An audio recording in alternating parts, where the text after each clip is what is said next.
La session ordinaire du Conseil des ministres s'est tenue ce jeudi 9 décembre 2021 de 10h à 12h sous la haute autorité de son Excellence Monsieur le Président de la Transition, Président du CNRD, chef de l'État, chef suprême des armées, le colonel Mamadi Doumbouya. Les points suivants étaient inscrits à l'ordre du jour. 1. Le message de son Excellence Monsieur le Président de la Transition, Président du CNRD, chef de l'État, chef suprême des armées. 2. Le compte-rendu de la session ordinaire du Conseil interministériel du mardi 7 décembre 2021. 3. Recommandations et décisions. 4. Divers.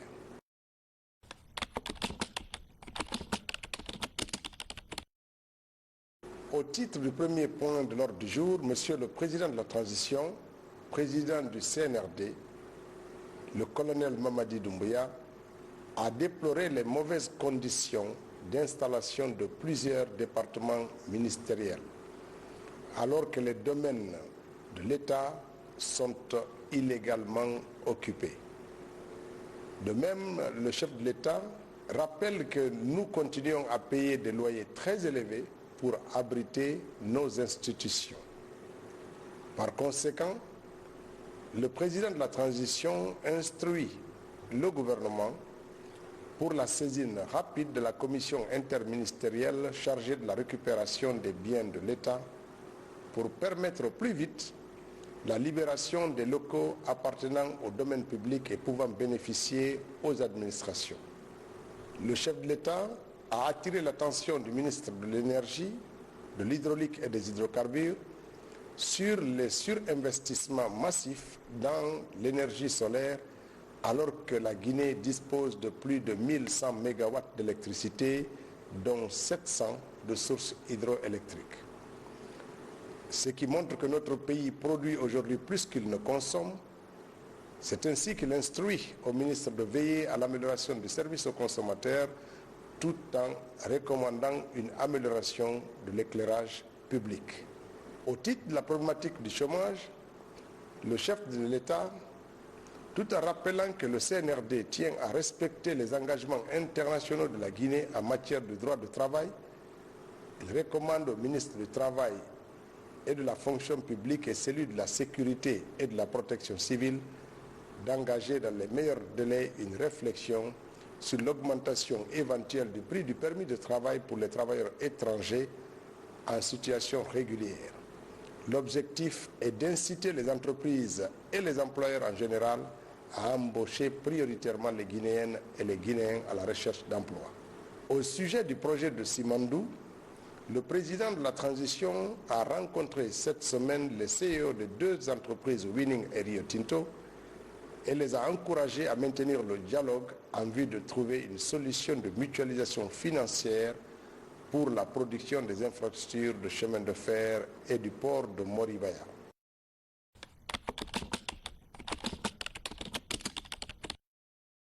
Dans son message, son Excellence, Monsieur le Premier ministre Mohamed Beavogui, chef du gouvernement, a entamé son introduction par la situation financière de la Société d'électricité de Guinée, EDG, qui accuse un lourd déficit vis-à-vis des créanciers.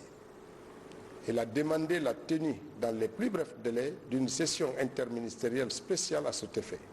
Ensuite, ce message a porté essentiellement sur la présentation de la feuille de route aux membres du gouvernement et il a rappelé que la charte de la transition avait fixé un délai d'1 mois après l'installation du gouvernement pour soumettre la feuille de route au chef de l'État.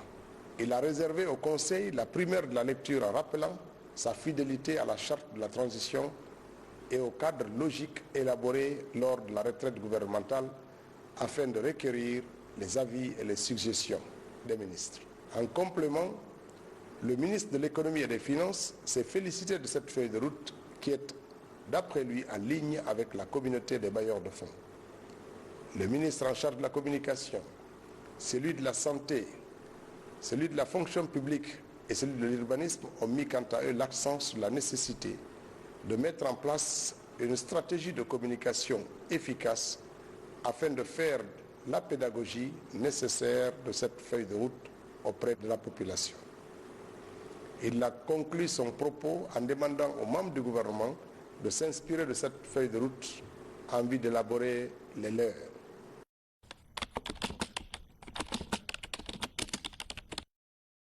Le ministre de l'Environnement et du Développement durable a fait une communication relative à la mise en œuvre de la contribution déterminée au niveau national CDN 2021.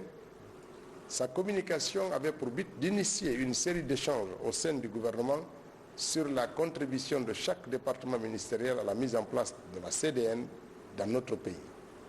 Le ministre a souligné les différents points autour desquels s'articule la contribution nationalement déterminée et proposé des mesures de mitigation. Elle a annoncé au Conseil que ces mesures coûtent 15 milliards de dollars pour l'atténuation et 1 milliard de dollars pour l'adaptation à l'horizon 2030. Pour sa mise en œuvre, elle a également annoncé qu'un plan d'investissement a été élaboré avec le concours de la Banque mondiale ainsi que la mise en place d'un comité national du climat. Au terme du débat, le Conseil a approuvé la communication de Madame la ministre tout en recommandant 1. D'élaborer un plan national d'environnement en concertation avec tous les départements ministériels. 2. De concevoir des projets pour permettre à notre pays d'absorber les fonds verts. 3. D'élaborer un plan de protection des sources de nos cours d'eau et la protection de nos forêts. La ministre de la Pêche et de l'Économie maritime a fait, quant à elle, une communication relative à la problématique des débarcadères de pêche. Elle a commencé par mettre en évidence les données de cadrage du secteur de la pêche dans notre pays et souligner que la Guinée dispose d'une façade maritime de 300 km de côte et de 235 débarcadères de pêche le long du littoral, dont 9 seulement sont aménagés par l'État et quelques autres sites gérés par des opérateurs privés porteurs d'un bail avec les services de l'État. Elle a informé le Conseil que dans ces débarcadères accostent près de 8000 pirogues de pêche artisanale et 200 navires de pêche artisanale avancés. Elle a déploré l'état d'hygiène des débarcadères de Bolbiné, Onfi, Koba, Koukoudé et Kamsar, dû notamment à l'intensité des activités, aux installations anarchiques et à une passivité manifeste des structures de gestion. Face à ce constat, Madame la ministre a estimé urgent de prendre un certain nombre de mesures en lien avec d'autres ministères, notamment le ministère de la Défense, celui de l'administration du territoire et celui de l'urbanisme, de l'habitat et de l'aménagement du territoire, relatives notamment à l'assainissement et à la sécurité ainsi que des mesures plus spécifiques ayant trait à l'environnement institutionnel et au renforcement de la surveillance des navires de pêche. Au cours des débats, la plupart des interventions ont convergé sur la nécessité de chiffrer les mesures préconisées par la ministre de la Pêche. Au terme du débat, le Conseil a reconnu la portée de la communication de la ministre sur les activités de la pêche artisanale en recommandant 2. 1. De renforcer la sécurisation et la surveillance des ports et débarcadères de pêche. 2. De renforcer les équipes de patrouille au niveau des frontières maritimes avec la Guinée, Bissau et la Sierra Leone. 3. De renforcer la surveillance nocturne dans les débarcadères. 4. De renforcer les interventions des services en charge du transfert des ordures dans les débarcadères. 5. De durcir les amendes afin de dissuader les braconniers de nos côtes et intéresser les patrouilles aux produits d'arraisonnement. Le ministre de l'Économie, des Finances et du Plan a fait quant à lui une communication relative à la situation des sociétés et établissements publics. Il a commencé par dresser la typologie des organismes publics qui sont de plusieurs ordres. Les sociétés publiques, les sociétés mixtes et les établissements publics administratifs. Il a évoqué les problèmes auxquels ils sont confrontés et leur impact financier et a souligné que le volume total de subventions accordées aux organismes publics atteint entre 2018 et 2020 4 571 milliards de francs guinéens.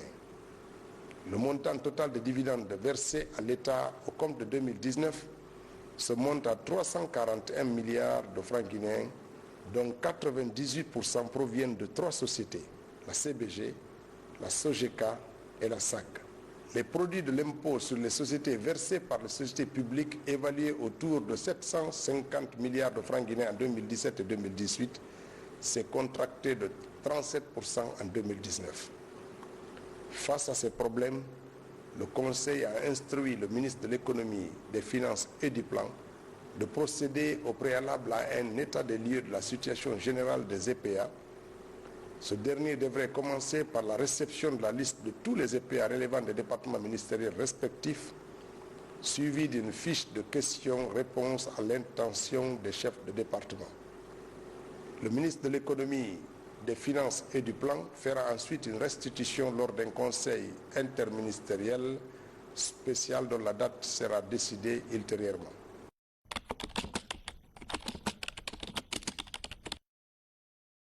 Au titre de la récupération des biens de l'État concernant notamment la cité chemin de fer et la résidence d'Émile, le Conseil recommande à la commission interministérielle de la diligence, tout en étant attentif à octroyer des délais raisonnables aux entreprises et aux résidents de ces bâtiments pour leur permettre de trouver une autre alternative. Le Conseil rappelle à l'attention du ministre des Infrastructures et des Transports la nécessité de la reprise rapide des travaux pour la réhabilitation des aéroports régionaux, car des investissements ont été consentis et les investissements nécessaires à la mise à niveau des équipements et des installations doivent être effectués. Le Conseil recommande au ministre de la Jeunesse et du Sport et au gouvernement l'urgence de prendre toutes les mesures permettant d'anticiper sur les travaux de construction d'infrastructures pour la CAN 2025, car la Guinée doit être prête pour ce grand rendez-vous continental.